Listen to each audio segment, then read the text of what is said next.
దేవుని ఘనమైన నామమునకు మహిమ కలుగునుగాక. ప్రభునందు ప్రార్థన టీవీ ప్రేక్షకులకు, ప్రార్థన టీవీ నిర్వహిస్తున్న కార్యవర్గానికి యేసుక్రీస్తు ప్రభు నామమున శుభాభివందనాలు తెలియజేస్తూ ఈ కార్యక్రమాన్ని ప్రారంభిస్తున్నాం. మన ప్రభువును మన రక్షకుడైన యేసుక్రీస్తు అను తన కుమారుని నామమునందు ఈ సంవత్సరం అంతా దేవుడు మనల్ని ప్రేమించి, పోషించి, సంరక్షించి, ఆదరించినందుకు దేవునికి మహిమ కలుగునుగాక. హల్లెలూయా. దేవుని పరిశుద్ధ బైబిల్ గ్రంథము నుండి ఒక 2 వాక్యములు ధ్యానం చేసుకుందాం. ద్వితీయోపదేశకాండము 11వ అధ్యాయము 9, 10, 11 వచనాలలో రాయబడిన దేవుని మాటలు ఒకసారి ఆలోచన చేద్దాం. యెహోవా వారికిని వాని సంతానమునకును దయచేసిదనని మీ పితరులతో ప్రమాణము చేసిన దేశమును, అనగా పాలు తేనెలు ప్రవహించు దేశమును మీరు దీర్ఘాయుష్మంతులగునట్లు నేను ఈ దినమున మీకు ఆజ్ఞాపించు ఆజ్ఞలన్నిటినీ మీరు గైకొనవలెను. మీరు స్వాధీనపరచుకొనబోవు దేశము మీరు బయలుదేరి వచ్చిన ఐగుప్తు దేశము వంటిది కాదు. అక్కడ నీవు విత్తనములు విత్తి కూర తోటకు నీరు కట్టినట్లు నీ కాళ్లతో నీ చేలకు నీరు కట్టితివి. మీరు నది దాటి స్వాధీనపరుచుకుంటకు వెలుచున్న దేశము కొండలు లోయలు గల దేశం. దేవుడు ఈ మాటలు మన హృదయములలో దీవించునుగాక. క్రీస్తునందు ప్రియ దేవుని ప్రజలరా, దేవుడు మనకు ఒక మంచి వాగ్దానాన్ని జ్ఞాపకం చేస్తూ ఉన్నాడు. మీ పితరులతో ప్రమాణము చేసిన దేశం, అనగా పాలు తేనెలు ప్రవహించు కనాన దేశమునకు మీరు వెళ్ళునట్లు ఈ ఆజ్ఞలను మీరు గైకొనవలెను. మీరు నది దాటి వెళుచున్న దేశము పాలు తేనెలు ప్రవహించు దేశము. మీరింతకు ముందు వెళ్ళిన ప్రాంతము కాదంటే ఐగుప్తు దేశము లాంటిది కాదు అని దేవుడైన యెహోవా తన ప్రజలైన ఇశ్రాయేలీయులకు జ్ఞాపకం చేస్తూ ఉన్నాడు. ఈ దినాలు మనం చూస్తున్నాం. ఈ సంవత్సరం గతించిపోయి నూతన సంవత్సరంలోనికి 2020వ సంవత్సరంలోనికి అడుగు పెట్టబోతున్న దేవుని ప్రజలారా, మనం కూడా మన పితరులకు వాగ్దానము చేసిన దేవుని వాగ్దానమును మన జీవితాలు, మన కుటుంబ వ్యవస్థలలో దానిని నిలబెట్టుకునేటట్లుగా కొన్ని మాటలు పరిశుద్ధ బైబిల్ గ్రంథము నుండి మనము జ్ఞాపకం చేసుకోవాలని నేను కోరుతూ ఉన్నాను. ఐగుప్తు దేశము అనేది పిల్లరా, మనము దేవుని వాక్యంలో చదివినప్పుడు అది బానిసత్వమునకు సాదృశ్యముగా ఉంది. ఇశ్రాయేలు ప్రజలు ఐగుప్తు దేశంలో కరువును ఆధారం చేసుకుని వెళ్ళినప్పుడు అక్కడ ఐగుప్తీయులకు వారు బానిసలుగా మిగిలిపోయి వారి వేదన, వారి దుఃఖం, వారి పరిస్థితిని అంతా వారు దేవుని సన్నిధిలో మొరపెట్టినప్పుడు, విజ్ఞాపన చేసినప్పుడు దేవుడు వారి ప్రార్థన విని వారి కొరకు సేవకుడైన మోషేను పంపించిన సంగతులు మనకు తెలుసు. ఇప్పుడు దేవుడు అంటున్నాడు, మీరు వాగ్దానం చేసిన కనాను దేశమునకు వెళ్ళము. కనాను అంటే వాగ్దాన భూమి. వాగ్దాన భూమిలోనికి మనము అడుగు పెట్టాలి. మన ఎడల దేవుని వాగ్దానం ఏమైనదో ఒక మాట దేవుని వాక్యం మనకి బోధిస్తుంది. ఇర్మియా గ్రంథము 29వ అధ్యాయము 12వ వాక్యములో వ్రాయబడిన దేవుని మాటలు ఇలాగున్నాయి. దేవుడైన యెహోవా చెప్తున్నాడు ప్రవక్త అయిన ఇర్మియా ద్వారా, మీరు నాకు మొరపెట్టుదురేమి, మీరు నాకు ప్రార్థన చేయించు వత్తురేమి, నేను మీ మనవి ఆలకింతును, మీరు నన్ను వెదికిన ఎడల పూర్ణ మనస్సుతో నన్ను గూర్చి విచారణ చేసిన ఎడల మీరు నన్ను కనుగొందురు, నన్ను నేను మీకు కనపరుచుకొందును. ఇదే యెహోవా వాక్కు. ప్రియులారా, మనకి అనుగ్రహించబడిన దేవుని వాక్యం. మీరు నన్ను వెతికితే నేను దొరుకుతాను. మీరు నాకు ప్రార్థన చేస్తే మీ ప్రార్థనకి జవాబు ఇస్తాను. మీరు నా వైపుకు తిరిగితే నేను మీ వైపుకు. ఇశ్రాయేలీయులు బానిసత్వ బ్రతుకులో శ్రమలలో నుండి మొరపెట్టినప్పుడు దేవుడు వారి పక్షముగా తన సేవకుడైన మోషేని పంపించి తన వాగ్దాన దేశంలోనికి వారిని నడిపించుకొని రావడానికి ప్రభువు సిద్ధపాటు చేశాడు.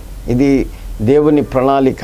దేవుని వాక్యం సెలవిస్తుంది, మీ ఎడల నేను ఉద్దేశించిన సంగతులు అవి చాలా ఉన్నతమైనవి పిల్లలు. మన ఎడల దేవునికి ఉన్న ఉద్దేశము చాలా చాలా ఉన్నతమైన దీవెన. ఆ ఉద్దేశంలో మన బ్రతుకులలో దేవుడు నెరవేర్చాలని ఒక ఆలోచన కలిగి ఉన్నాడు. దాని కొరకు దేవుని వాక్యము సెలవిస్తున్నటువంటి గొప్ప మాట ఏంటంటే, మీరు నది దాటి స్వాధీనపరుచుకొనుటకు వెళ్ళుచున్న దేశము కొండలు లోయలు గల దేశం. ఇది ఈ వాక్యాన్ని మనము ఈ దినమున ధ్యానం చేయబోతున్నాం. ఈ వాక్యము ఆ దేశం యొక్క స్థితిని పరిశుద్ధాత్మ దేవుడు తన సేవకుడైన మోషే ద్వారా మనకి బయలుపరుస్తున్నది. దేవుని వాక్యం సెలవిస్తుంది, అది కొండలు లోయలు గల దేశము. కొండలు అనే దానికి మనం ఆలోచన చేస్తే ఎత్తైనవి, ఒక ఉన్నతమైనవి. మన ముందు చాలా ఉన్నతమైనటువంటి శ్రమలో శోధనలు అలాంటివి ఉండొచ్చు, కానీ దానిపైన దేవుడు మనల్ని నడిపించడానికి వాక్యము సెలవిస్తూ ఉన్నాడు. నువ్వు ఎక్కవలసినటువంటి రీతిలో, అందుకే దావీదు అంటాడు, నేను ఎక్కలేనంత కొండపైకి నీవు నన్ను ఎక్కించు. అంటే నీవే నన్ను నడిపించాలి, నీవే నన్ను తీసుకుని వెళ్ళాలి, నీవే ఆ వాగ్దాన దేశంలో స్వాధీనపరచుకోవడానికి వెళ్ళాలి. రెండవ వాక్యం మనం చదువుతున్నాం, లోయలు కలిగినది. లోయలు అంటే అంధకారము, పల్లము, ఒక రకమైనటువంటి పరిస్థితులు. అందుకే దావీదు 23వ కీర్తనలు అంటాడు, గాఢాంధకారపు లోయలలో నేను వెళ్ళవలసి వచ్చినను, సంచరించవలసి వచ్చినను, నేను భయపడను. ఎందుకంటే నీవు అక్కడ ఉన్నావు, నీవు నాతో ఉన్నావు. కాబట్టి వాగ్దానం అనేది మనల్ని దేవునితో నడిపించడానికి, దేవుని వాగ్దానములోనికి తీసుకుని వెళ్ళడానికి ప్రియులరా మనకు ఉపయోగపడుతున్న ఒక ఉన్నతమైనటువంటి కృప అది. ఈ కృపను ఆధారం చేసుకొని గడిచిపోయిన సంవత్సరంలో నుండి మనము పొందబోతున్న నూతన సంవత్సర ఆశీర్వాదములు పొందడానికి ప్రభు మనల్ని సిద్ధపరిచి ఆదరిస్తూ ఉన్నందుకు దేవునికి మహిమ కలుగునుగాక. కొన్ని మాటలు ఈ వాక్యానుసారమైనటువంటి అనుబంధముతో దేవుని సన్నిధిలో మనము జ్ఞాపకం చేసుకుందాం. వాక్యము సెలవిస్తుంది, ఏమని సెలవిస్తుందంటే, నీవు స్వాధీనపరుచుకున్న వాగ్దాన దేశంలో దేవుడు నీకు ఇచ్చే మొట్టమొదటి ఆశీర్వాదమును గురించి వాక్యము సెలవిస్తుంది. 13వ వచనం మనం చదివితే అక్కడ వాక్యంలో రాయబడినటువంటి, మీరు పూర్ణ హృదయముతోను మీ పూర్ణ ఆత్మతోను మీ దేవుడైన యెహోవాను ప్రేమించి ఆయనను సేవింపవలెనని నేను మీకిచ్చు ఆజ్ఞలను మీరు జాగ్రత్తగా వినిన ఎడల మీ దేశమునకు వర్షము అనగా తొలకరి వానను కడవరి వానను దాని కాలమున కురుచును, కాలమున వచ్చును. దేవుని ఆశీర్వాదపు జల్లులివి.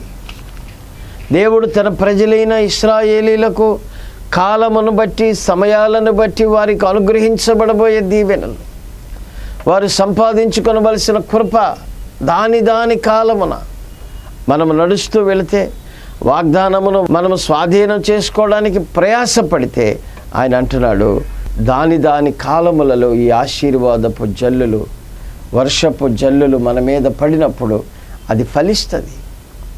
భూమిలో పడిపోయిన విత్తనము ఎప్పుడైతే ఆకాశ వర్షము జల్లులు పడినాయో దానిలో జీవం పైకి వస్తుంది. అలాగే దేవుని ప్రజలైన మన జీవితాల్లో ఆకాశ వర్ష జాలము, దేవుని దీవెన మన మీదకి వచ్చినప్పుడు దేవుని కృప, దేవుని కనికరం మన మీద ఉంటుంది, మనం ఆశీర్వదించబడతాం. దీని సందర్భంలో దేవుని వాక్యం ఏమంటుందంటే, 8వ కీర్తన 4వ వచనంలో ఏమంటున్నాడంటే, నీ దేశమును నీ కాలమును దేవుడు లక్ష్య పెట్టువాడు. 8వ కీర్తన 4వ వాక్యం చదువు. మనుషుని జ్ఞాపకము చేసుకున్నటకు వాడు ఏ పాటివాడు, నరపుత్రుని దర్శించడానికి వాడు ఏ పాటివాడు, దేవుని కంటే వానిని తక్కువ వానిగా చేసినావు, మహిమా ప్రభావములతో కిరీటము ధరింప చేసి ఉన్నావు. దేవుని ద్వారా ఒకసారి ఆలోచించండి. మనిషిని సృష్టి అంతటిలో తక్కువ వానిగా చేసిన దేవుని యొక్క దృష్టిలో మహిమా ప్రభావములు కలిగిన వాడు. ఆయన దృష్టిలో మనం ఒక ప్రత్యేకపరచబడిన వారము. ఆయన ప్రణాళికలో మనము దీవించబడిన వాగ్దానమును పొందడానికి ప్రభు కృప చూపిస్తున్నాడు. అందుకని మేము ఏ పాటి వారము నాయన, మా స్థితి ఏ పాటి తండ్రి అంటే, దేవుని వైపుకు మనం తిరగగానే ఆయన ఏమంటాడంటే, మహిమా ప్రభావముల చేత నిన్ను దీవిస్తున్నాడు, ఆశీర్వదిస్తున్నాడు, బలపరుస్తున్నాడు. దేవదూతలకు లేని భాగ్యము దేవుడు తన స్వరూపమందు చేయబడిన మానవుని కొరకు దేవుడు సిద్ధపరిచిన దీవెన పిల్లరా. దేవుని ఘనమైన నామమునకు మహిమ కలుగునుగాక. 65వ కీర్తనలో ఇంకొక సందర్భాన్ని మనం చదువుకుందాం. 65వ కీర్తన 11వ వాక్యములో దేవుని వాక్యం సెలవిస్తుంది. ఏమని అంటుందంటే, పరిశుద్ధాత్మ దేవుని యొక్క మాటలు, సంవత్సరములో నీ దయా కిరీటముగా ధరింపచేసి ఉన్నావు, నీ జాడల సారము నీ జాడల సారము వెదజల్లుచున్నది, అవి బీడులు సారము చిలకరించుచున్నవి, కొండలు ఆనందమును నడికట్టుగా ధరించుకుని ఉన్నాయి. పిల్లరా, సంవత్సరాలన్నీ దేవుని దయలోనే మనం పొందాలి. ఆయన దయా కిరీటము ఈ సంవత్సర జీవితాలలో దేవుడు అనుగ్రహిస్తున్నాడు.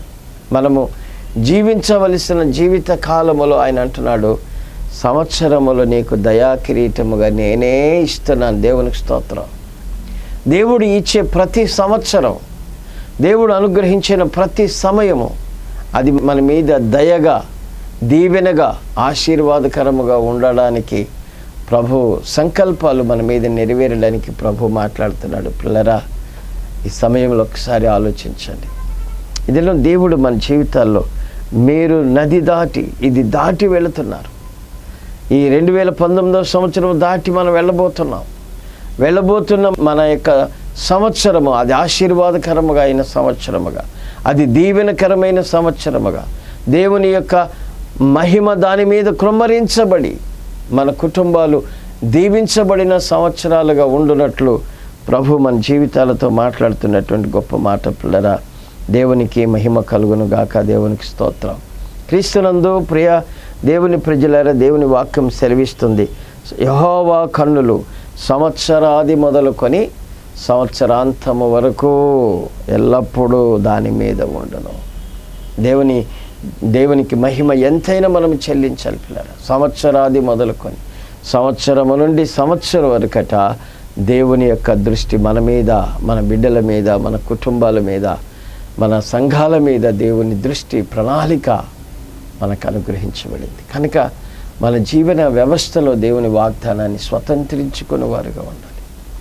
కనుక క్రీస్తునందు ప్రియ దేవుని ప్రజలారా, ఆయన మన దేశాన్ని చూస్తున్నాడు, ఆయన మనల్ని చూస్తున్నాడు, మన మీద తన కృప మహిమను కనుపరుస్తూ ఉన్నాడు. కనుక మన జీవితాలు ఇక చీకటిలో ఉండడానికి వీల్లేదు. మళ్ళా ఐగుప్తు అనే బానిసత్వం బ్రతుకులోనికి మారడానికి వీల్లేదు పిల్లరా. మనల్ని సంపూర్ణముగా నది దాటి, యోర్దానును దాటి, ఈ పరిస్థితులన్నిటిని దాటి జీవన వ్యవస్థలో ముందుకు సాగడానికి ప్రభు తన దయా సంకల్పము యొక్క కృప మన బ్రతుకుల మీద అనుగ్రహించినట్లు మనము సిద్ధపరచుకోవాలి. ఎందుకంటే ఆయన సంవత్సరమంతా చూస్తున్న దేవుడు, సంవత్సరము మీద ఆశీర్వాదాలు కుమ్మరిస్తున్నటువంటి దేవుడు. ఆయన వాగ్దాన దేశమును మన కొరకాయ సిద్ధపరిచిన దేవుని వాగ్దానమును అనుసరించి మనం ముందుకు నడువునట్లు ప్రభు తన కృపలో మనల్ని దీవించాలని నేను ఆశపడుతున్నాను. విలాప వాక్యములలో 3వ అధ్యాయములో జ్ఞాని అయిన సొలొమోను ఒక మాట రాస్తున్నాడు.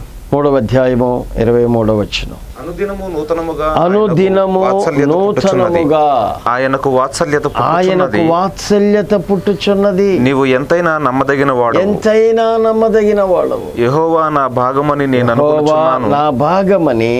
అనుకొనుచున్నాను. ఆయన యందు నేను నమ్మిక ఉంచి తన్ను ఆశ్రయించిన వారి యెహోవా దయాళుడు.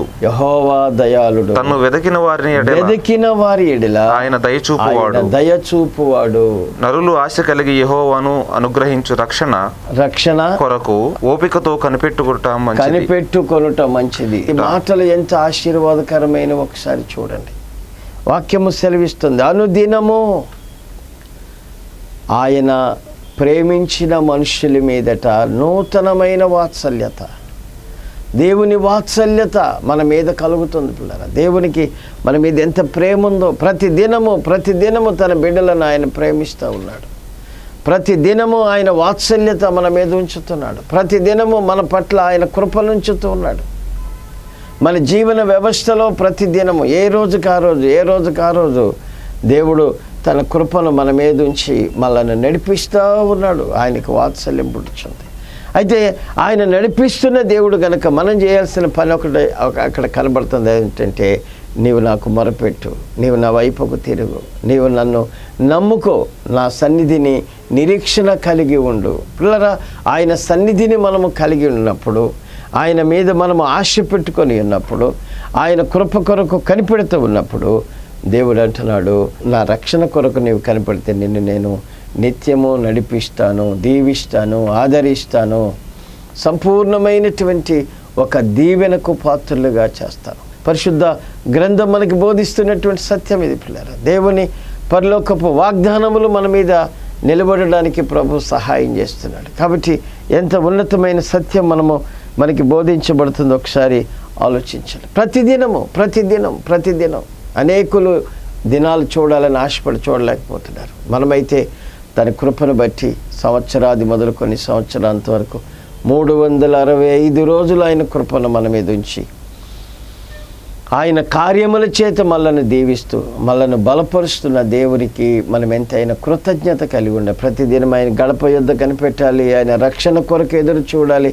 ఆయన ప్రణాళిక మన మీద ఏముందో మనం ప్రతిదినము గమనించడం చాలా దీవెనకరమైనటువంటి కృపని నేను భావిస్తూ మీకు జ్ఞాపకం చేస్తున్నాను ప్రేర. అందుకని వాక్యం సెలవిస్తుంది, యెహోవా వారికిని వారి మనకును మన సంతానమునకును దయచేసేదనని పితరులతో ప్రమాణము చేసిన వాగ్దానములను మనకి మన బిడ్డలకు దేవుడు అనుగ్రహించడానికి మనల్ని మనము సిద్ధపరచుకుందాం పిల్లరా. మనల్ని మనము దేవుని ప్రణాళికలో కట్టుకుందాం, ఆయన పాదాల దగ్గరికి వద్దాం, ఆయన సన్నిధిలో మొరపెడదాం, ఆయన వైపుకు తిరుగుదాం, ఆయన రక్షణ కొరకు ఎదురు చూద్దాం.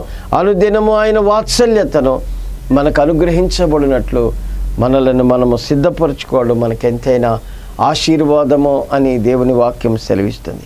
హెబ్రీ పత్రికలో పౌలు రాస్తాడు 13వ అధ్యాయములో 5వ వాక్యం, ధనాపేక్ష లేని వారై మీకు కలిగిన వాటితో తృప్తి పొంది ఉండుడి. నిన్ను ఏమాత్రము విడువను, అది నిన్ను ఏమాత్రమును విడువను, నిన్ను ఎన్నడును ఎడబాయను అని ఆయనే చెప్పెను కదా.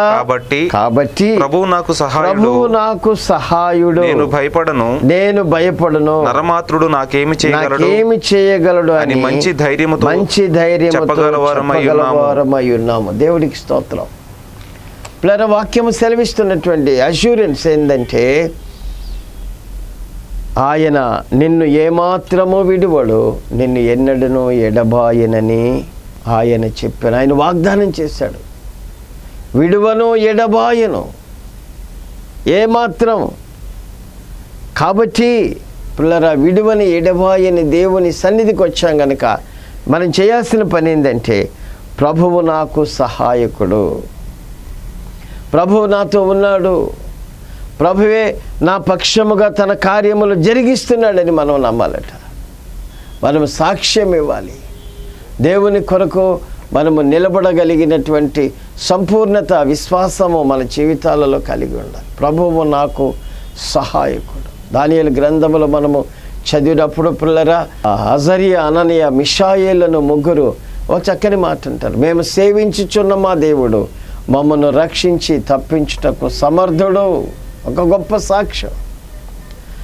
మేము నీవు నిర్మించిన దానికి మేము సాగిలపడము, మేము అసలు మీకు సమాధానం చెప్పాల్సిన అవసరం లేదన్నారు. వాళ్ళ విశ్వాసం. వాళ్ళు అనుదినము ప్రభు వైపు తిరుగుతున్నారు. ప్రభువే మాకు సహాయకుడని సాక్ష్యం ఇచ్చారు. నా చేతిలో నుండి మిమ్మల్ని తప్పించగలిగిన వాడు ఎవడన్నారు? మా దేవుడయ్యా, మా రక్షకుడయ్యా, మేము ప్రార్థన చేస్తున్నామయ్యా, మేము నమ్ముకున్న మా దేవుడని సాక్ష్యం చెప్పగానే 7 అంచెల వేడిమి గల అగ్నిగుండంలో పడిన అగ్నిగుండములో నీవు నమ్మిన దేవుడు నీతో పాటు ఆయన అక్కడ ప్రత్యక్షమాయను. దేవునికి స్తోత్రం. నీవు చెప్పగలిగాలి, ప్రభు నాకు సహాయకుడు, ప్రభు నాతో ఉన్నాడు, ప్రభు నేను నమ్ముకున్న నా దేవుడు నా జీవితంలో కార్యాలు జరిగిస్తాడు. యవనస్తులైన 3 బిడ్డలు వారి జీవన వ్యవస్థలో దేవుడు చేసిన కార్యాన్ని, మేము నమ్మిన దేవుడు మమ్మల్ని రక్షించడానికి సమర్థుడు, మమ్మల్ని తప్పించడానికి సమర్థుడు. ప్రియులారా, ఈ కలవరి దినాలు భయంకరమైన పరిస్థితులు లోకములో జరుగుతున్నాయి. మన బిడ్డలని కాపాడుకోలేని పరిస్థితుల్లో యవనస్తులైన బిడ్డలు ఈ దినాల్లో చాలా రకరకాల పరిస్థితులు దిగజారిపోతున్నారు. కానీ ప్రభు వాత్సల్యత మన జీవితంలో సంవత్సరాది మొదలుకొని సంవత్సరాంత వరకు ఆయన కన్నులు మన మీద ఉన్నాయి, ఆయన కృప మన మీద ఉంది. పిల్లరా, సంవత్సరం అంతయు దాని కాలమున కడవరి వర్షమును ఋతువుల ప్రకారం ఆశీర్వాదపు జల్లులు మన మీద ఉంచుతాడు. మన విత్తనములు పంట పండుతాయి, మన కుటుంబాలు దీవించబడతాయి. ఇది ఇంత దేవుని ప్రణాళిక మన మీద, ఆయన కన్నులు మన మీద ఉండి, ఆయన కృప మన మీద ఉండి, ఆయన సహాయం మన మీద ఉండి, ఆయన కార్యముల చేత మనల్ని నడిపిస్తున్న దేవుని సన్నిధి వైపుకు ఇప్పటికైనా మనం తిరగకపోతే ఎట్లా? ఇప్పటికైనా మనం ఆయన వైపు పరిపూర్ణమైన నమ్మకము కలిగిన విశ్వాసులుగా మనం మార్చబడకపోతే పిల్లరా చాలా ప్రమాదం. కాబట్టి ఆయన మనల్ని నడిపించాలి, ఆయన మనల్ని తీసుకుని వెళ్ళాలి. మీరు వెళ్ళవలసిన మార్గం ఇంతకు ముందు వెళ్ళింది కాదు. మీరు గుర్తుపట్టాలి, దేవుని ప్రణాళిక ఉండాలి, దేవుని వాగ్దానం ఉండాలి, దేవుని చిత్తము మన మీద ఉండాలి, దేవుని ప్రణాళికలో సంపూర్ణత కలిగిన వాగ్దానం ఉండాలి. పిల్లరా గమనించండి. కనుక మనం ఏమనుకుంటామంటే మన జ్ఞానంతో బ్రతికేస్తున్నాం, మన తెలివితేటలతో సంపాదించుకున్నాం అనుకుంటున్నాం. కానీ ఆయన ఆశీర్వాదము లేకుండా, ఆయన కృప లేకుండా, ఆయన ప్రణాళిక లేకుండా మనం బ్రతకలేం. యేసుక్రీస్తు మన జీవితాల్లో ఒక సంపూర్ణ విడుదల కలుగు చేయడానికి వచ్చాడు.